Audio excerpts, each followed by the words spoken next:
So welcome. My name is Kim Murray. I am the co-chair of the Natural Resources Committee for the League of Women Voters of San Luis Obispo County. And we're very excited to welcome you today to our webinar on the Regional Transportation Plan. The League of Women Voters was founded by leaders in the women's suffrage movement. For over 100 years, we've been a nonpartisan, activist, grassroots organization that believes voters should play a critical role in democracy, and education is a vital piece of the work that we do. And therefore, it seems appropriate today, on International Women's Day, that the League not only acknowledges all the women on whose shoulders we stand, but we also host an educational webinar. Today, we're fortunate to have James Worthley and Sarah Woolsey as our guest speakers. James is the Regional Planning Division Chief with the San Luis Obispo Council of Governments, otherwise known as SLO. It's the Regional Transportation Planning Agency, and James has over 25 years of experience in regional transportation planning, sustainable community strategy development, traffic modeling, preparing financial assessments and alternatives. He has a Bachelor of Science from the City and Regional Planning Program from Cal Poly and a Master's in Urban and Regional Planning from San Jose State University. James is joined today by Sarah Woolsey, Communications Coordinator at SLO. She's been with SLO for nearly 7 years and has worked on a variety of programs and projects at SLO, including Safe Routes to School, Know How to Go, Transit Planning and Programming, Transportation Development Act Funding Administration, Federal Section 5310 Funding and Specialized Transportation Options Contracts. James and Sarah are going to walk us through the newly released draft regional transportation plan, which looks out to the year 2045 for the region's future growth and transportation needs within San Luis Obispo County and the incorporated cities, and makes it possible for our region to receive and spend federal and state funding for our local transportation projects. They're going to share with us some highlights of the plan, as well as opportunities for public comments and upcoming public hearings to be aware of. We'll have a few minutes at the end for questions. Please write your questions in the Q&A function at the bottom of your Zoom screen there, and we'll collect them for response and feed them back to our lovely speakers. We again, thank you for being here, and I'm going to turn it over to Sarah. Thank you, Kim. I am just about to share my screen and get started. And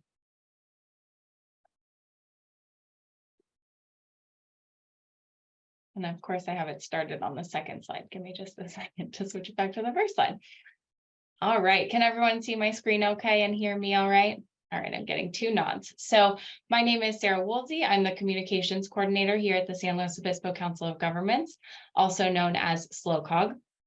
I am here to present, like Kim said, our long-range transportation plan, the 2023 Regional Transportation Plan, also known as the RTP. So SLO is an association of local governments in San Luis Obispo County. We are made up of the 7 cities of the county and the county unincorporated area. We have 12 elected board members, 1 from each city council and the county board of supervisors. Our prime responsibilities include planning and funding for transportation in the region, while also serving as a forum for the study and resolution of regional issues. So some programs you might recognize from our agency are shown on the left of the screen, including Safe Routes to School, Park and Ride Lots, SLO Regional Rideshare or SLO 511, and Freeway Service Patrol. As for past transportation projects, you can see what we've done in your community by checking out the completed projects tab of our SLO Regional Transportation Outlook tool. An example that's on the screen right now is the Los Osos Valley Road Route 101 interchange reconstruction from 2016. I think we got a New Times Award for that one, so I threw that one up on the screen today. The Regional Transportation Outlook tool maps both completed and current projects. So obviously the Los Osos Valley Road Route 101 interchange is something that we've completed. And then you can also check out the tab. I think if you can see my mouse over here, the current projects tab on the left.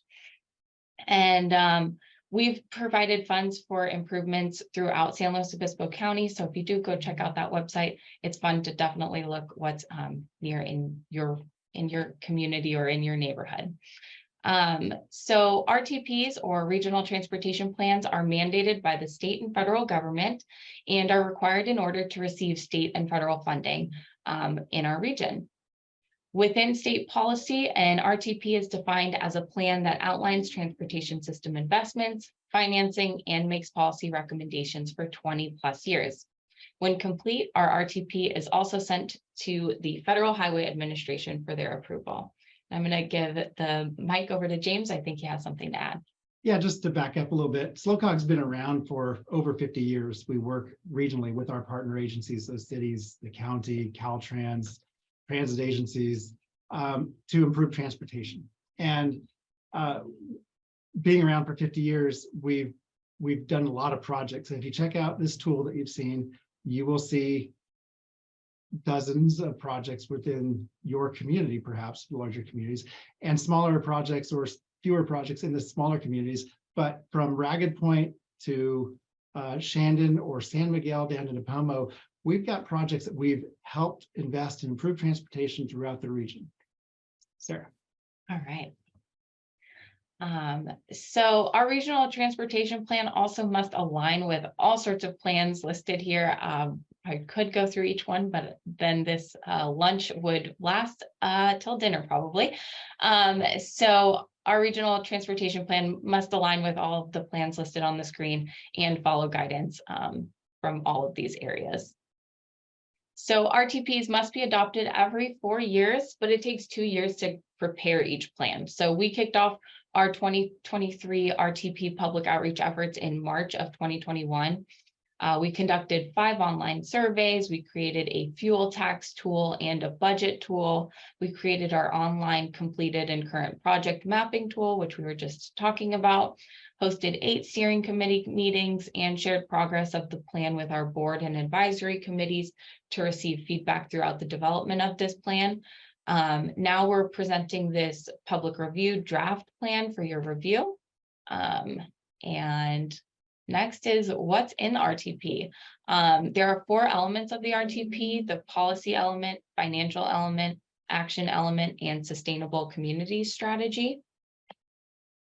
The policy element of the RTP is structured around the following 7 pillars and goals: infrastructure, mobility, economy, safety, healthy communities, environment, and fiscal responsibility.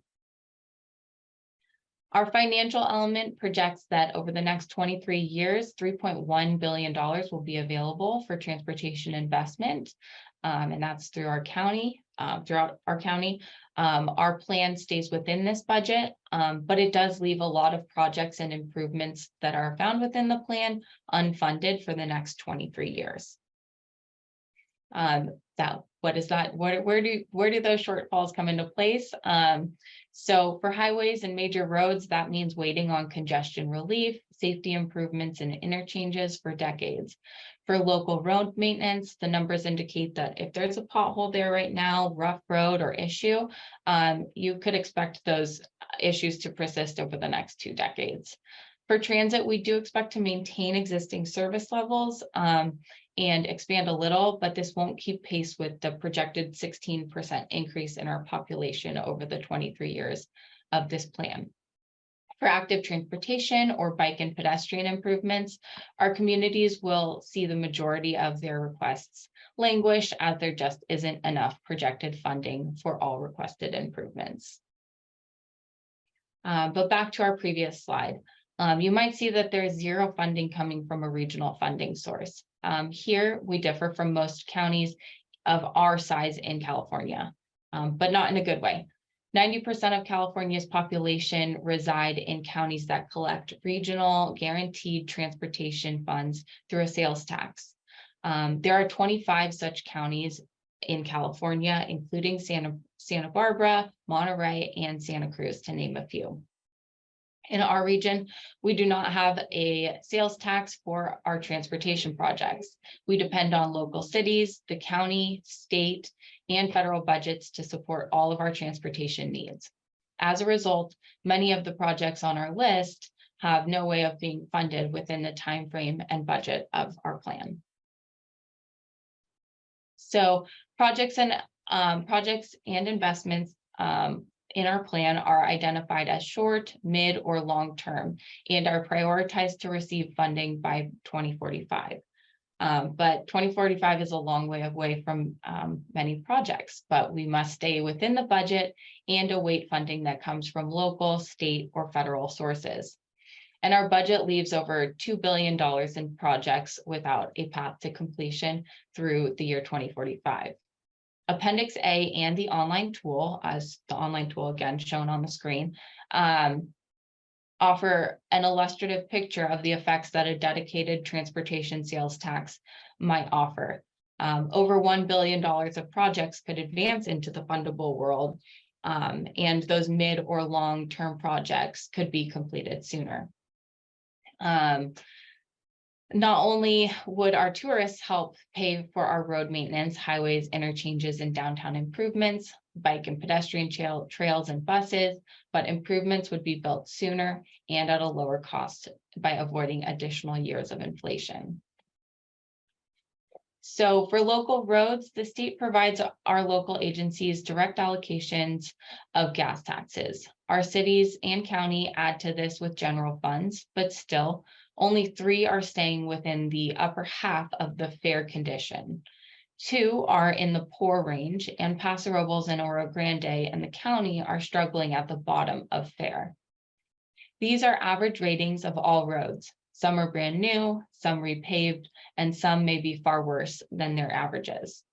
Again, our sister agency in Monterey is putting well over $12 million a year towards local road maintenance, pothole repairs, and safety. This is in addition to the normal funds our regions both receive.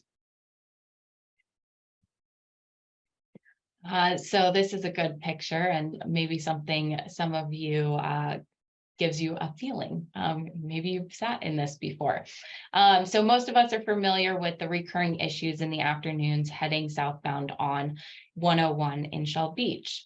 Our plan has an improvement to fix this 5-mile segment in the short term. SLOCOG has set aside $5.5 million, and we will be competing for state or federal grants seeking an additional $55 million. If we were to fund this, this one with just our annual funds received of $6.5 million a year, it would take 9 years from today, not accounting for inflation, to reach that mark to be able to fix this segment of the 101. That would mean no other interchanges or highway improvements could be addressed in the coming decade.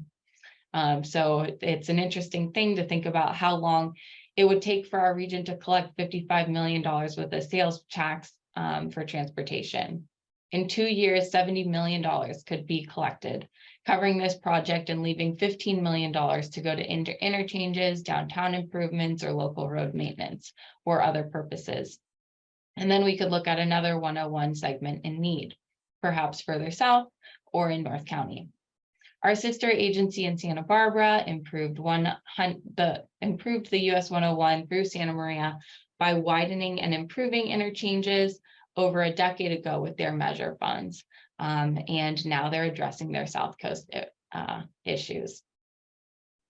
Similarly sized regions with these additional funds have $30 million or more each year, and they use these funds to improve their transportation system and to capture statewide competitive funds too. Our region has just been falling behind, and I think James has something to add.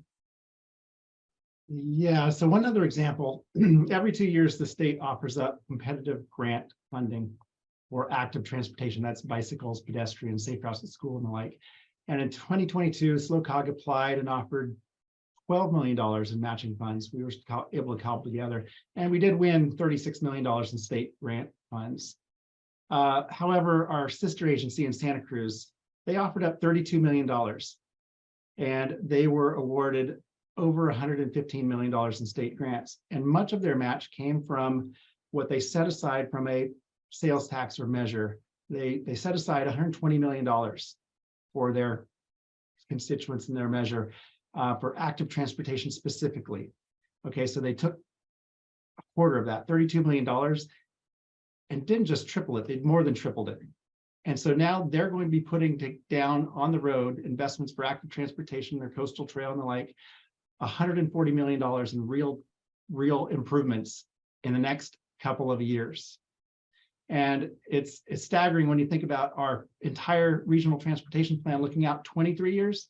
We're predicting or hoping to have $180 million over these 23-year period.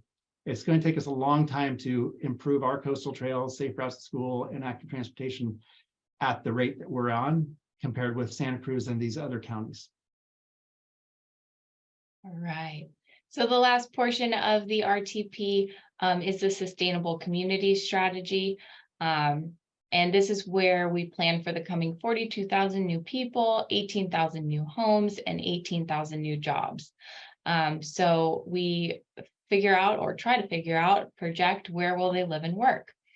We begin with the existing inventory and add on the known and coming housing projects. We then add more jobs and housing based on the general plans to each projection. Through this effort, we were able to spread the new growth, improve the jobs housing imbalance, and protect farmland and open space, and achieve the greenhouse gas reduction targets. The vision for this plan is a fully integrated intermodal transportation system that facilitates the safe and efficient movement of people, goods, and information within and through the region. We all want to keep this region a wonderful place to live. We want to protect our quality of life. We want our local economy to thrive. And we want everyone to have a chance to live in a healthy, vibrant community. Investments in transportation play a role in all of this. And this plan aims at this, but with a dedicated regional funding, we can deliver on much more. And before I stop, I feel like I had a couple extra slides. So I'm going to stop sharing this presentation and let me figure out where the slide went, because to get back at James's point, While you find that slide, I'll try. Yeah, go ahead. Pieces, and that's oftentimes people don't recognize, what is this regional agency? Never heard of them. What have they done for us? And that's kind of what we're trying to show you. We've been around for 50 years. We are locals. We're not in Sacramento. We would be there with you if this was a meeting in person, because my staff lives in San Luis Obispo and in the North County and the South County and the North Coast. So we're all over the county also, and we're active users of all of these transportation systems, as well as the ones that try to fund and invest and improve them. And as Sarah said, this is an opportunity for the viewers to take a look at the tools, the online tools, the mapping tool, take a look at the long-range plan and see what you think, and see if you would like to provide a public comment on issues, or if you see something that we missed. We're not opposed to adapting and readjusting things at this point in time, and that's what we want to do, is get some public comment. And as Sarah shares this slide, this kind of shows what I was talking about. Here's San Luis Obispo County and Santa Cruz County. These are both regions, and Santa Cruz has a COG just like we are, as well as there's 25 others, more than 25 others in the state. Each county is represented by a COG or MPO or RTPA, depending on their size of population. And on this slide, you can see SLO County with our 280,000 people, we were able to capture $30 million by offering up $12 million from the state. Santa Cruz with its 270,000 people, were able to capture $115 million because they could offer up $32 million and make these real improvements. And meanwhile, that far right column is, here's what we're hoping for throughout the life of our 23-year plan for active transportation. Similarly, we have the same challenges for transit. We have our transit services now, and by transit, I mean those buses that are fixed routes, as well as senior transportation, as well as persons with disabilities transportation. So seniors and persons with disabilities have rides, and they're not fixed route. So our expectation is this plan, the 23 years worth of funding, can provide enough funding to maintain the existing level of services. Let's say returning back to pre-COVID level of services for those fixed routes and continuing the number of rides that we have right now offered to seniors and persons with disabilities. And we can expand a little bit, but we're not going to expand by 16% like our population is going to expand over the next 23 years. And if you consider the aging in our population, we're certainly not going to reach that level either. We're going to be hard pressed to maintain what we have and expand a little bit with the funds that we can have available from the Federal Transit Agency, Federal Transit Administration, as well as other resources. All right.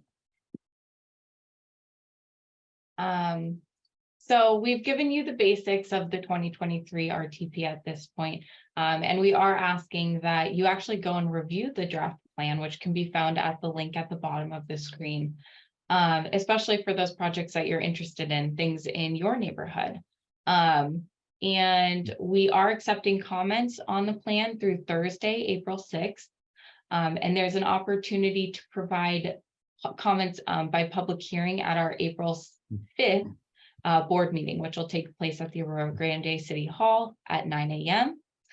And then if you do have any, you can ask us questions. We're just about to open the floor. I think Kim has on the Q&A. So all of those questions we can answer now. But if you do read through the plan and have additional specific questions or comments, please do send them to James to add the information on the screen.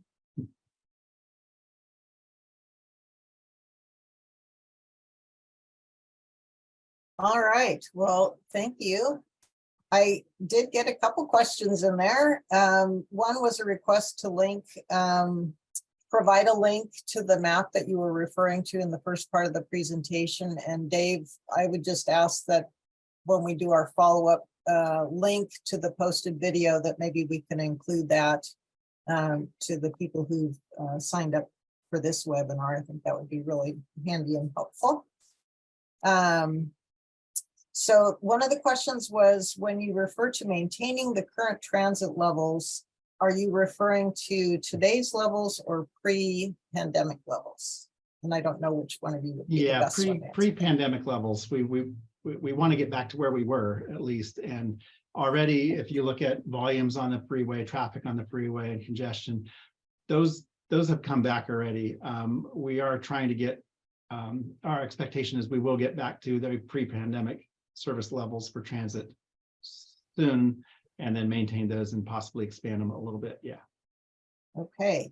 Another question was whether or not, as part of the financial element of the plan, if there's a possibility to incorporate new funding silos offered through the Inflation Reduction Act or any other possible sources that might be anticipated. Yes. When we look at our financial element, we're not just looking at only the things that are available right now. So every 5 years, hopefully, the federal government goes through transportation reauthorization, meaning they do a new bill or a new law that allows transportation funds, primarily what they collect through the gas tax, to be spent back to the regions. And they expire after 5 years or 7 years sometimes. And we're projecting that those acts will continue into the future. And in terms of some of the silos that each one of those acts have, we're looking at the total amount that we could possibly reasonably expect to come in to the region and be spent from the federal government and state governments as well. So we're always looking for, is there any chance that it's going to be a wholesale change? And is it reasonable to expect? Wholesale change, not so much. We've been on this path for 30 years. The state increases gas taxes, fuel taxes minimally each year with a small inflationary adjustment that started back in 2018. But the federal government hasn't changed in 30 years. Think about that. 30 years ago, they charged you 18.4 cents per gallon of gas. Today, they charge you 18.4 cents per gallon of gas. 30 years ago, the average gas miles per gallon was probably around the lines of what, 20, 22 miles per gallon. And now hybrids are 40 plus 50. And so the gas tax is the same, but the federal government's taking in less every single year. Yes. And actually that, that led to a question of my own, which is, I did browse through the RTP, the draft, and you do make mention of pandemic and how that has, at least during the pandemic, that changed the way people went to work. And I guess my question is, do you see or foresee any lasting changes that would affect commute patterns? You know, it's hard to say it, but there were some good things that came out of the pandemic. We saw some changes that we were hoping for decades that happened, and might see some of these things continue. Some of those changes were more people walking and biking than ever before on our trails and bike paths. And we saw downtowns using their parking areas for outside eateries and facilities. So, you know, to use up a parking space before, hey, we want to turn a parking space into a sidewalk. No, you can't do that. I have to have the parking space in front of my business. And then all of a sudden COVID hit and restaurants said, we need to use the parking space for areas outside for people to eat in. And I thought that was a tremendous change instantly, that was a positive change. It turned streets more active to the pedestrian and took it away from the car in some ways. Work from home is the other thing. We've always suggested or identified that if people were to telecommute or work from home, then there'd be fewer cars on the freeway, and there'd be less congestion, and that would alleviate some of the problems in our region. And then all of a sudden, pandemic hit, and who could work from home? And let's look at how many people could work from home, and look at the changes on our freeway systems, going from what that picture in Shell Beach was to free flow all the time during the early parts of the pandemic. And then pretty quickly that congestion level came right back, whether or not people continue to work from home or not. We do see some large segments still working from home that have that ability. And yet we're still seeing the amount of traffic coming back just as quickly without those people on the road. So we want to prepare for the future. We want to plan ahead before a problem is a big problem. If we don't start the process of working out the solutions and funding the solutions, and transportation projects take far too long to get through. There's an environmental piece, there's a design piece, there's a right-of-way piece, and then it gets to construction. Everybody figures, well, can't construction start next month or next year? Because here's the problem, here's the solution. No, some projects take a decade or longer for that improvement to actually be realized. And when the problem hits, it's too late to start the process of fixing it. We should have started a decade earlier, and that's where we are right now. We want to be ahead of that curve before it becomes a bigger problem in a lot of areas, and be proactive on that. All right, thank you. We had a couple questions that related to, you've mentioned through the presentation, the option of a countywide sales tax that would fund transportation projects. So there were a couple of questions that related to that. One was, how does that interact with local cities' individual sales tax measures, some of which are spent on transportation projects? So that's one part of the question. And then the other part is just giving maybe some information about previous efforts to have a ballot, sponsor a ballot measure, and kind of what the future of a ballot measure would be and whether one's in the works. Those are two big questions. So a regional sales tax exists in 25 counties, as Sarah mentioned, and there are local sales taxes in those counties as well. Salinas, for instance, their current sales tax rate is higher than anywhere in our county, and their local measures work synonymously in sync with their regional measure. So a local measure differs from a regional measure in a couple of ways. One way is that The regional measure would be specifically for transportation. It couldn't go to anything else. It would identify a list of improvements or projects or locations for the money, and those monies can't be taken, put somewhere else. The SLO board can authorize the measure to go to the voters, and if the voters pass it with a 2/3 approval level, then it would be approved and put in place. Where a local measure typically only requires 50% plus 1 to pass. And then those monies are overseen by the 5 city council members or board of supervisors that is in the region to decide where the money's spent. Sometimes it's roads, sometimes it's not. If it's promised to roads, it's still in the general pot. So there's 5 city council members, and 2 of them are up for election, or 3 of them are up for election every other year. After a couple of years, you can have a wholesale change of who's on that council directing where that money goes. Going back to the regional measure, a special tax for transportation, doesn't matter if our 12 board members change in or out. That the priorities of within that measure are set by the voters, and the board of directors of SLOCOG don't get to change it just because there's new members and they have new priorities. It's still for transportation, exactly as the percentages or projects or dollars were laid out in the voter guide.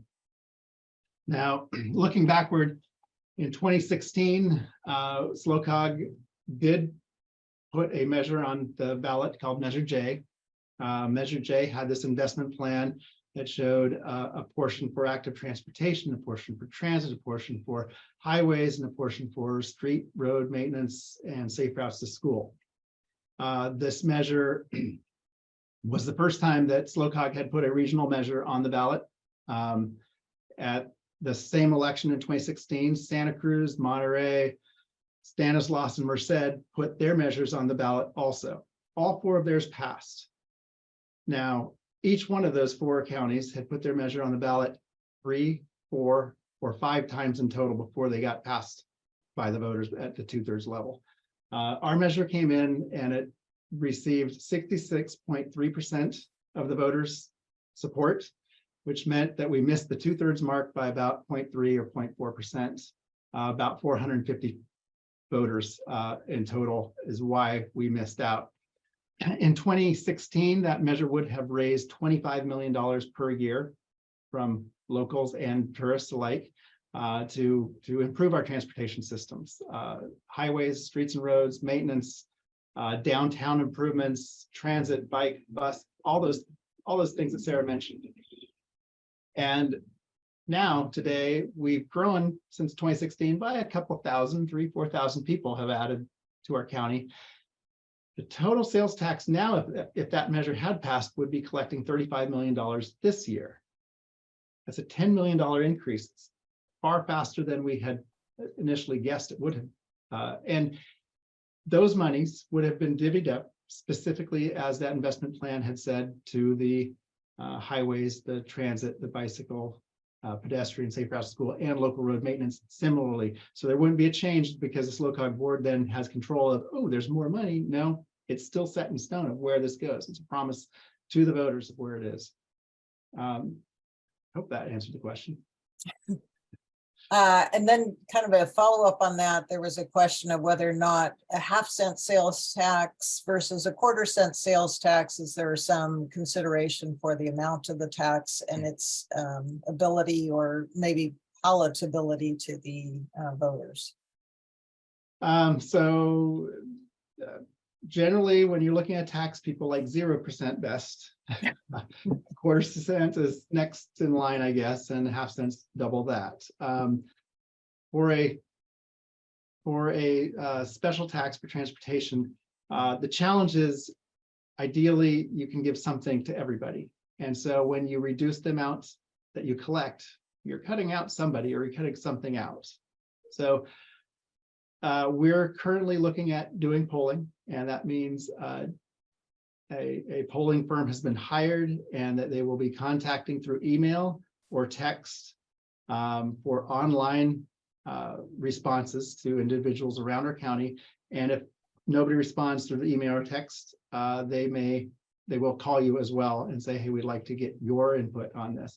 They will be reaching out to 1,000 of our residents to get their input. So hopefully some of your members are contacted and are happy to share their input on this.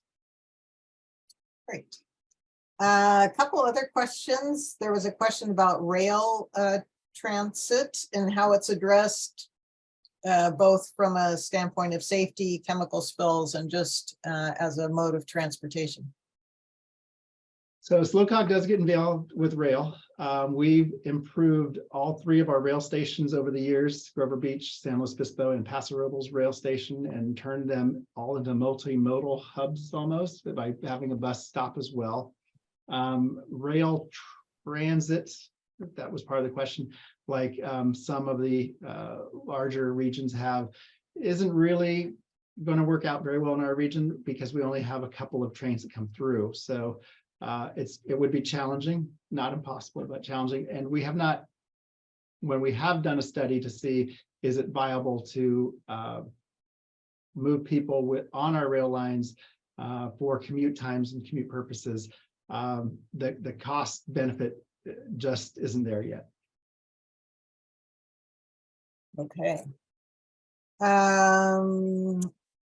Other questions? What projects do you anticipate finishing in 2023 to 2026?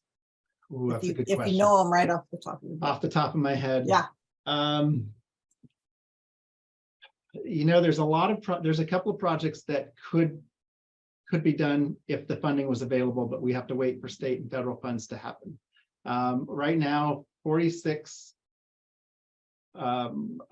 4641Y interchange is fully funded. Can it be finished in 3 years? That might be close. I want to say yes. I want to. I really am hoping. And the piece that they're working on right now will certainly be done. And that's the piece that leads up to the Y from Shandon and getting right to the Y interchange that's coming. Then there's the next piece beyond the 46Y, and that takes it to 4 lanes to Kern County. And that piece still needs full funding for construction. So that's not going to be done by 2026 by any guess. Okay, so in Paso Robles, I know the Union Road Golden Hill roundabout is under construction now. If it's turning dirt now, you can pretty much bet it'll be done in the next 3 years, sure. And then we do have a couple of projects listed in the RTP that has Prado Road Bridge replacement. Is that short? Is that going to be done in 2026? I hope so. You hope so, but I don't know if it is. So. And then another example, I think that's also very centrally located, are if you've been driven around downtown SLO, you will notice what we call complete streets, or you'll notice the green bikeways. Marsh Street was 3 lanes and it's now 2. Their parking has changed, and there's like a very safe place for bikes to ride now. So that's on our current projects list, but it was just, I would say, just recently completed.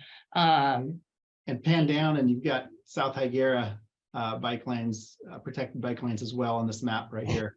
Sure. That also was just awarded and in 3 years completed. And so you can kind of click around the map. There's just as an example, since we're here now and asking the questions, you can see California Boulevard and Taft Street roundabout, and you can tell whether a project's going to be coming in the very near future based on the color of the lines that you're clicking on. So a purple line at the top would mean that there isn't funding for the project. The orange line would mean that it was planned for the short term in the next few years, midterm, and long term would be closer to the year 2045 that the project would be complete. So you can scroll out. It's kind of cool. You can, maybe you don't live in San Luis Obispo and maybe you live in North County, San Miguel, out on the coast here in Cambria. You can see different projects, and you can see and you can read the Burton Drive pedestrian improvements, and yeah, just thought I'd share that while we have a moment. Perfect. Other questions we got. can you describe the environmental review process that this draft plan will be going through? Sure. So when you look at a single project, typically an environmental document is required for every single project. And the more complex the project, the more complex the environmental document. Environmental impact reports are required of a lot of projects on their own. But for our plan, we're able to do a programmatic EIR. That means look at all the, don't go down into the weeds that a true environmental impact report would do for a specific project on a specific location. Ours is much more high level at the program level. And so that environmental document is done or updated in order to clear a plan of this magnitude. So to follow that up, then when individual projects that are called out in that plan, those projects would have a separate environmental review. Then they dig in much deeper into Okay. the very specific locations that they're in, correct? Got it. Other questions? We're getting lots of great questions. Thank you, everybody. So you had mentioned that when you're doing your counts for trip factors that go into describing different needs for different road improvements, that the pandemic had an impact, but then even though people may still be working remotely, there's still this increase in traffic. So the question really related to, is there a way to collect data that shows what's generating those trips? Is it more leisure activity? Is it different kinds of trips? Is it tourism? Can you do a trip generation sort of analysis? Yeah, that's a great question. Pretty insightful. During the pandemic, probably this person that posed the question saw that, wow, the commute traffic has died down, but the daytime traffic has picked up. And I recognize that during the weekdays, you would see more trips, more congestion hotspots, honestly, during in between the commute hours in the morning, the evening, rather than in the morning and the evening. But SLOCOG does do our annual counts once a year in the fall. We look out and actually do in-person sort of counts. We do what it's called average vehicle occupancy. And in 4 locations on 101 and 1 location on 227, we count in the morning for the morning commute side of 101, and then in the evening for the evening commute side. So like, for instance, on the Quest to Grade, we're parked up there in a safe spot and looking through our windshield, through cars' windows, and identifying how many people are in how many cars that go by. And we do this in order to see how our ride sharing program's working and if it's improved or diminished. And during the COVID, a lot of people were driving alone when they did drive, except for the people that were coming to our region because we were, non-airport travel. They could get here and then they could enjoy our coastal areas and our wonderful beaches and activities out in nature without having to go through an airport. So they were coming, and we'd see 4 or 5 people in motorhomes and whatnot coming during these tracking periods.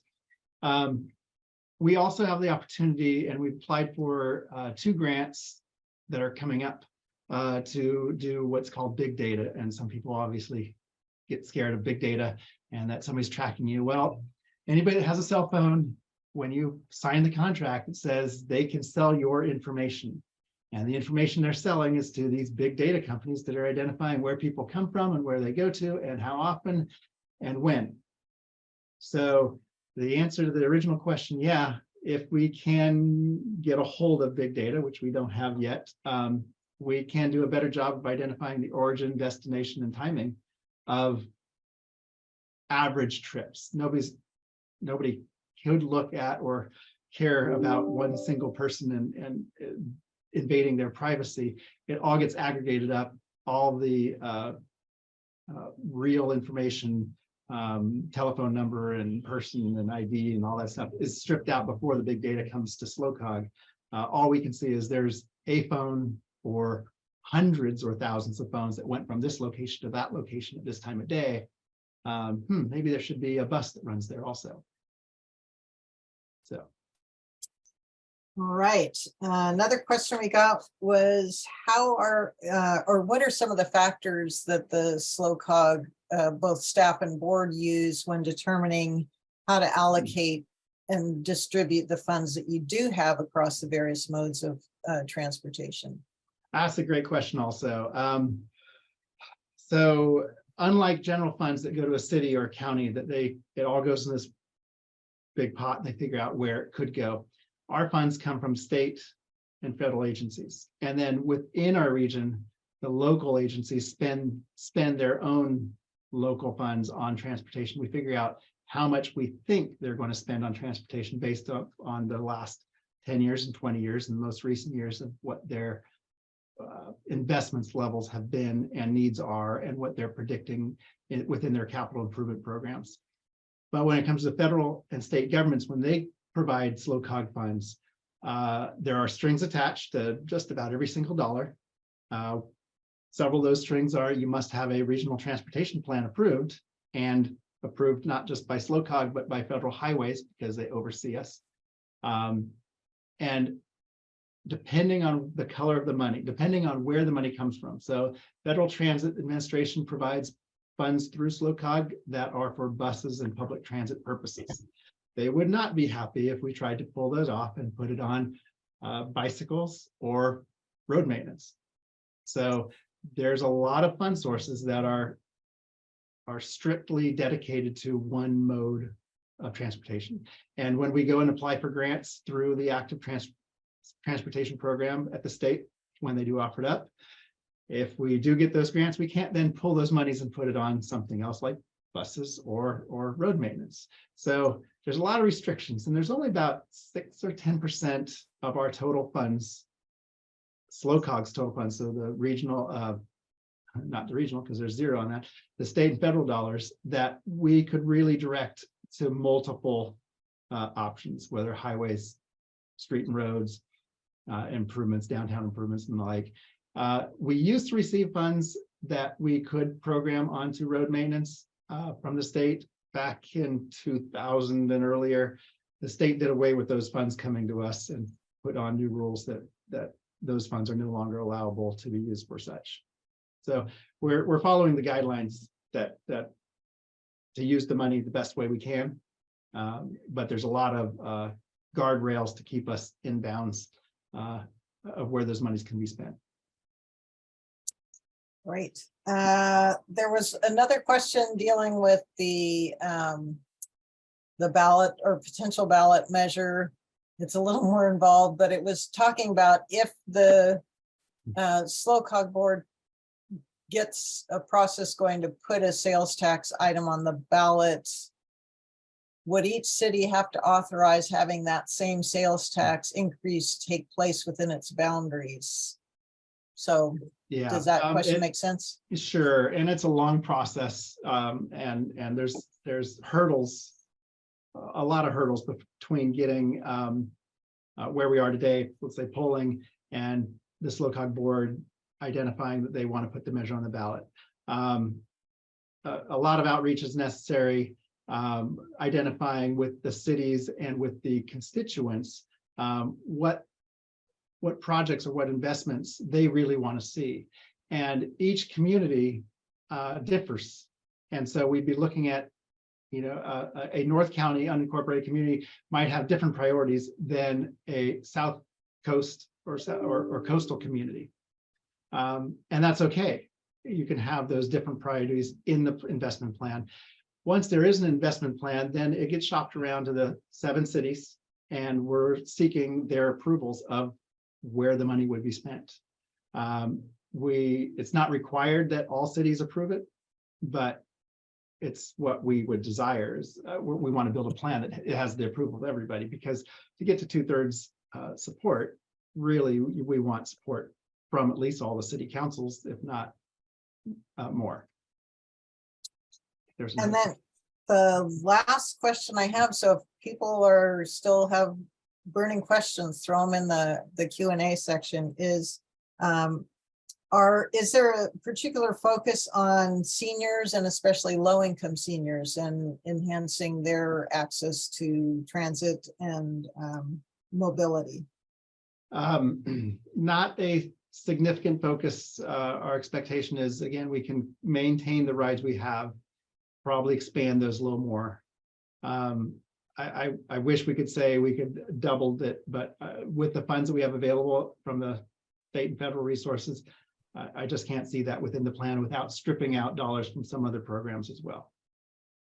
That being said, though, polling is starting. So if that is a focus of yours and you get called or texted or emailed, do answer that, that is your priority.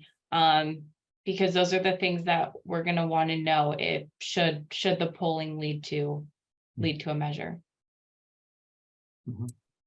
All right, well, I am not seeing other questions. So again, if you have any other questions, please, let's see. We have one. It might be helpful to explain ADA comparable paratransit. That's obviously from someone who knows.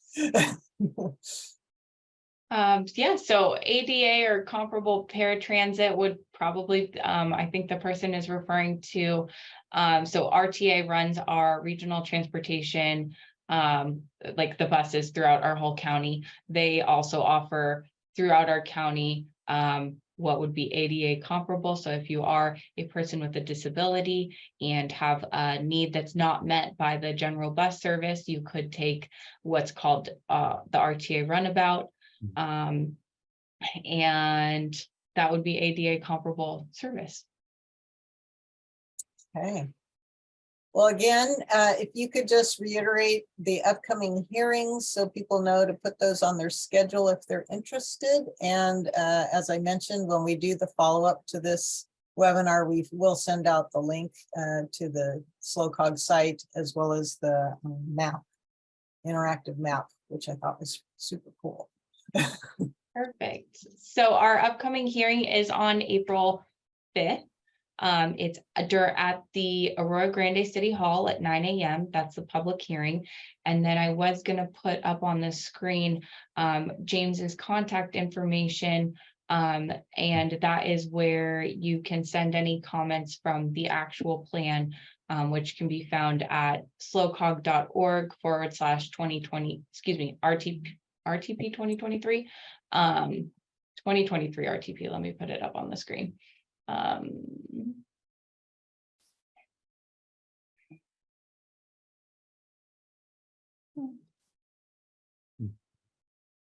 I'll add to the response Sarah gave on paratransit that the runabout and fixed routes are both funded through the regional agencies here, and they differ because fixed route has fixed stops. You see those buses stop at the same stops, where runabout can be door-to-door pickups.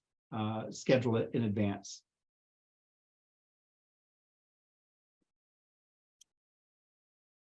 All right.